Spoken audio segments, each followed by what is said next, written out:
Share time. So I've been working at this for quite a while. Stop.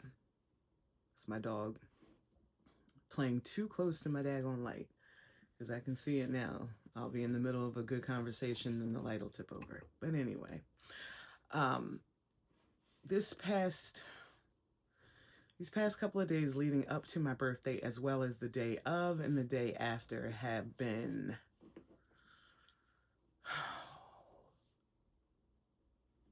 something I'm going to try to explain in words. There's been a lot of shifts in energy. I've been feeling a lot of things, a lot of synchronicities, a lot of confirmations, and things of that nature. This past Thursday, September 18th, I turned 44 years old, and there's a lot looking back over choices and decisions that have led me up to this point to to share things, to enlighten, to illuminate, to entertain. Some people may find it just entertaining. Other people will find things within it that they need.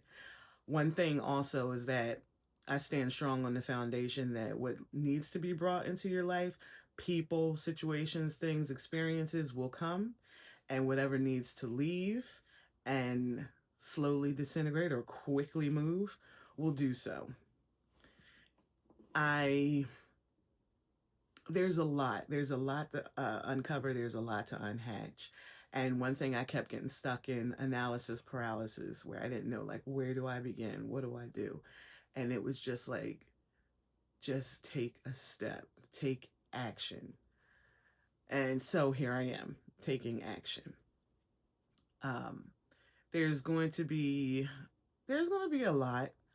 um I'm going to try my best to keep it somewhat organized, but right now it's just really organic.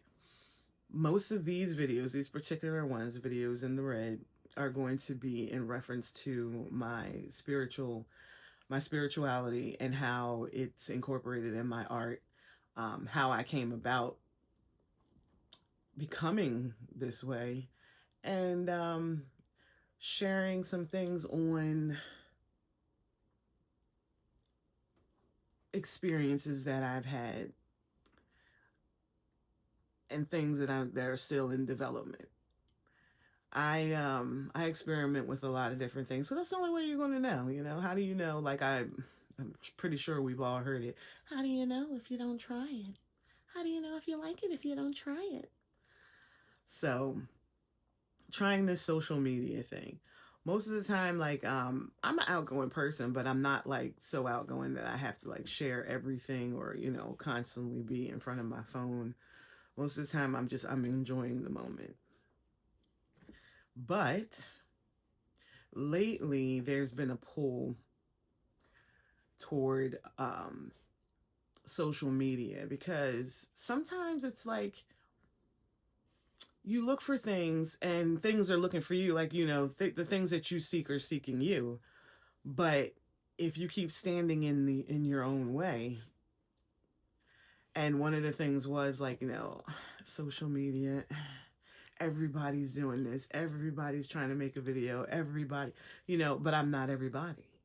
So my perception, my perspective will add a different color to it, a different vibe. And that was one of the things that was amongst many things that was getting in the way of me stepping out and showing up.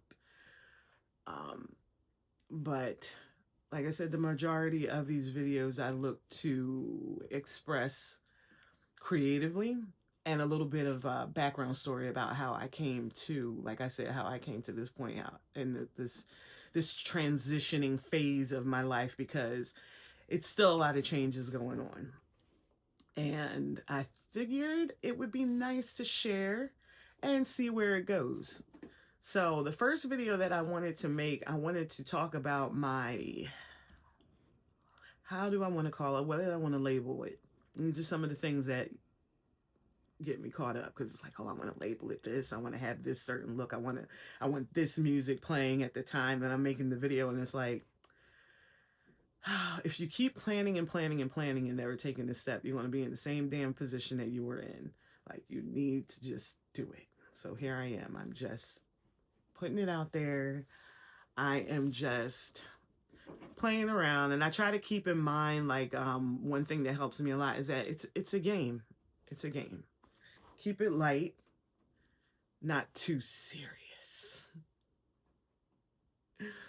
But yes, it was talking about my beginnings, like how I first my initiation, so to speak.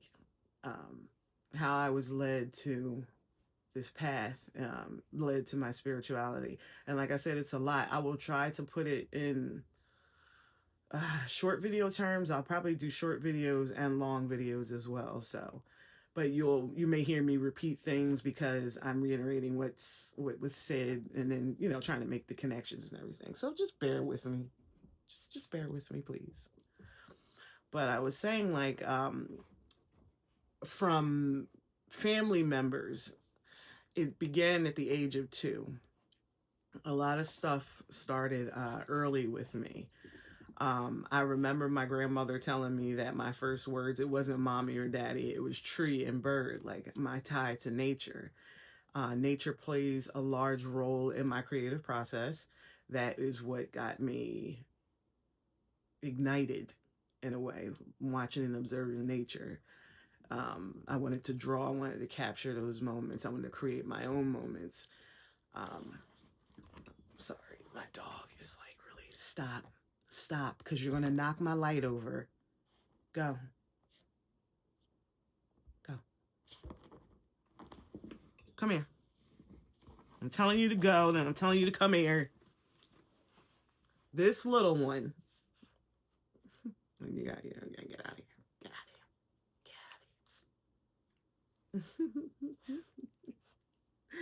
I was watching one of those general readings on YouTube, and one of the synchronicities or one of the confirmations was the Fool card that was shown in that video had a little dog. The little dog looked exactly like this knucklehead right here that always likes to chew and bite on me. I'm not a chew toy. You got a chew toy.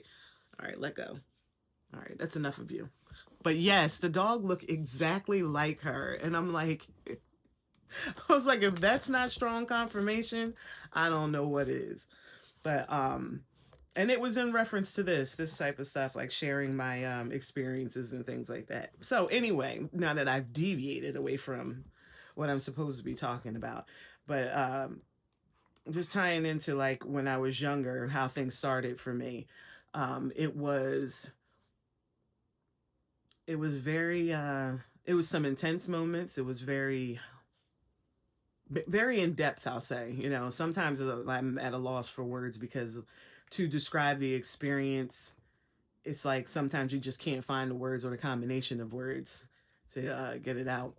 But so I am originally from Philadelphia, Philadelphia, and then I moved over to Dirty Jersey, which I call it the armpit of Babylon. New Jersey. But it's you think, just going across the bridge, it's not that big of a difference, but it really truly is.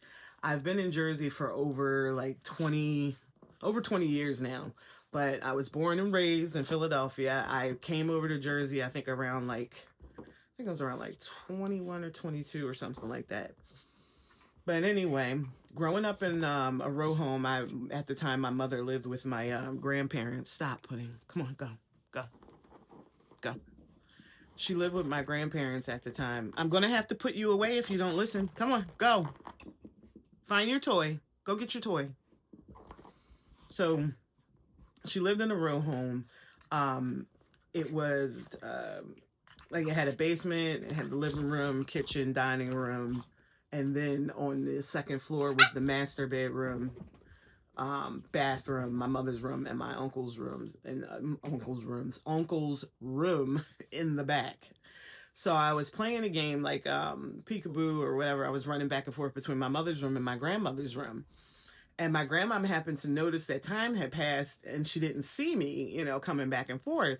So she comes out in the hallway and she's wondering what's going on. She says she finds me standing like, I don't want to say, from the way she described it, it seemed like in trance state, but she said I was just staring up at up at the ceiling in the bathroom. In those row homes, they had a window up at the top of the bathroom, was called the skylight, and it had like a chain mechanism where you can open and close it to let air in, air out the bathroom, air out the funkiness.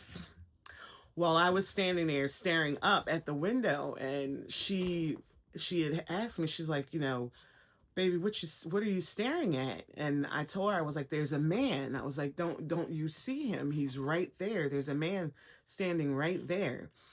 And she looked and waited, because it might have been roofers or something like that, but there was no noise and no indication that someone was up there physically, like that kind of thing, and she didn't see him. So I kept insisting. I'm like, he's right there, and I'm pointing, and she just, she let it go. She's like, I don't see him, baby, and she left me there.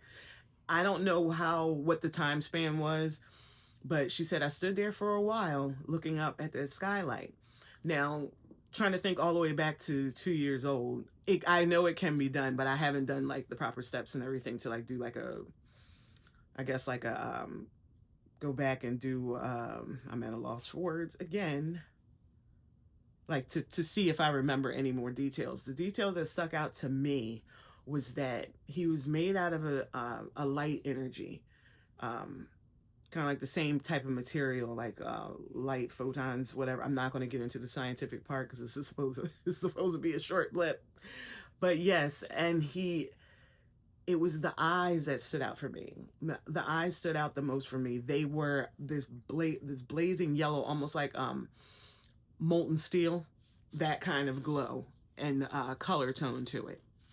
And the reason why why I'm emphasizing the eyes is because that theme showed up in a reoccurring dream that I later had after this visitation.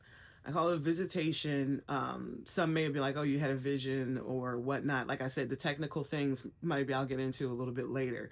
But it was a very strong presence, very male energy.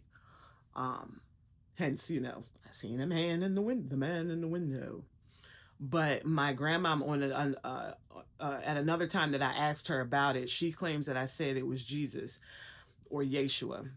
At that time, they said that they weren't, because I said, oh, okay. I was like, well, any little kid back then in Philadelphia growing up, you always had like people would always have this picture of Jesus in their home. So any man with long hair and beard to a little kid, oh yeah, that's Jesus, But she claims that they weren't into the Abrahamic faiths at the time that this happened. Like I said, this is years ago.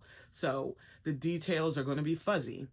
But the reason, and I have some theories on that as well that I'll probably share in later videos. But the thing that stuck out to me the most was the eyes. And later on, and I say later on, like a few years, I don't know if I don't think it started right away. I think it started at around age 4. I think it was around age 4 that the dreams started. And it was a reoccurring dream, and it was one of those dreams where they would consider it a night terror. Now, the dream itself didn't have any, didn't bring me fear. It was coming back into my body or trying to reconnect back to my body. Now, I did look up night terrors, and I believe, and don't quote me on it, I'm just off the top of my head, it's when you're laying down and a part of your body becomes like, I think it's like the nerves or something becomes disconnected in a way, for lack of, precise scientific words. And you have these experiences where you can't move your limbs or you can't talk or open up your eyes. But this happened a lot, and it like, I call it the inner knowing, and I'll talk about that a little bit more, but I know that this was different. Like I said, the dream itself wasn't scary. It was coming back, trying to get back, gain control over my body, that would freak me out. So I would wake up thrashing and, covers flying everywhere, sometimes not screaming, but trying to like yell out because I couldn't open up my eyes, couldn't move at all. I was like being locked in my body. So I never told anyone about this reoccurring dream until I think I turned 40, when I finally told my mother about it. Like, it's something that I've kept to myself. It felt so intimate. Like, it's hard to explain, like, why I didn't really talk about it that much, but it was an intense thing for me. And in the dream, what it was, I could be having a dream about, like, say, I could be on the beach, I could be at an ice cream parlor, and all of a sudden I would turn and it would be this reoccurring dream. And what it was a dream of a cave, and I'm being like pulled towards going into this cave. Is very magnetic, very saturated, very heavy emotion with it, and you can feel heavy presence like that, kind of like when you get out of, when you say in a pool, when you get out of the pool and how you feel the weight of your body. It was like that, or like a weighted blanket, but it wasn't menacing. It was almost like comforting. It was like coming home, so to speak. Like I said, I'm trying to put this into words, but this experience for me was very, very intense. And the saturation of color, it was like the colors were alive. Like, when you stare at a color, and the colors fired into your retinas, or you get that flashing, mostly happening with red, hence that's where I was going with the red. It was very saturated red and blacks with the strongest colors. And this cave it was it was huge, but it was like the first part is like this tunnel. Like, I'm traveling down this tunnel, and I'm not traveling walking. It's almost like a floating, like levitation, and I'm being pulled towards the center. I'm being pulled towards this one direction. When I come to the spot, the cave opens up, and it's huge, and I see this entity in the cave. I could, again, no details. It was only like few details. One was the eyes, and he had the horns, and his horns were shaped kind of like the how the Egyptians put the crescent moon over the head of their Netaru. It was like that, but all I saw was shadow. This was in shadow form. I'm working on a painting right now, so I can try to, put it, get it displayed and everything, and that'll come later. But yes, and those glowing, those eyes, and they draw you in. It was like a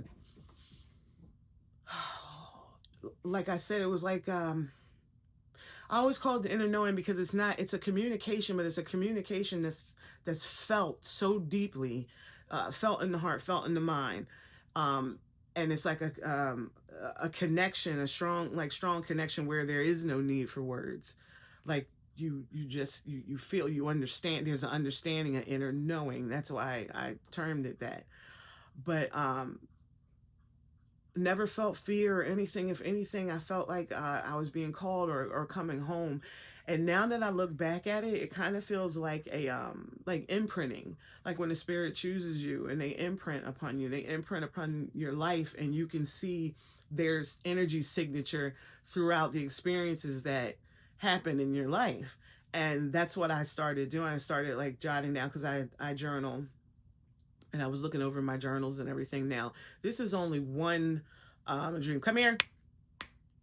Come here. Box. Box. Go to your room. I don't feel like cleaning up poop. I clean up enough poop at work. And that's a conversation for another time. So anyway, it was just a very saturated, very strong dream, and it was reoccurring dream. And like I was saying before, I've had, like, most of my work is dream work and visualization, and that's why I kind of like termed it shadow shamanism.